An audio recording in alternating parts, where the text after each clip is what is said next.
જોઈ શકો છો મિત્રો, સરસ મજાની બ્લાઉઝ બનીને તૈયાર થઈ ગઈ છે. જોઈ શકો છો મેં કેનવાસ નાખીને ગળું બનાવ્યું છે. ગળું બનાવીને લેસ મૂકી છે.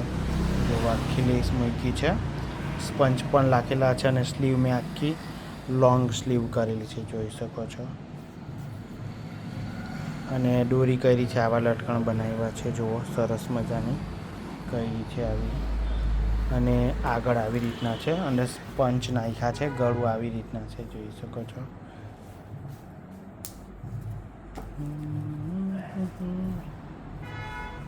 જોઈ શકો છો અહીંયા પણ મેં આવો શેપ આપીને આ લેસ મૂકી છે. ફિનિશિંગ બાકી છે, હજુ આવું દેખાય છે. જોઈ શકો છો. તો સરસ બ્લાઉઝ બનીને તૈયાર થઈ ગઈ છે મિત્રો. તો આપણે આ વિડીયોને લાઇક, શેર, સબસ્ક્રાઈબ કરવાનું ભૂલતા નહીં. આગળ પાછળ આખી લેસ મૂકી છે. અહીંયા મૂકી છે, આગળ મૂકી છે, આ ગળા પર મૂકી છે, પાછળ મૂકી છે, ને સરસ બની છે બ્લાઉઝ. જોઈ શકો છો.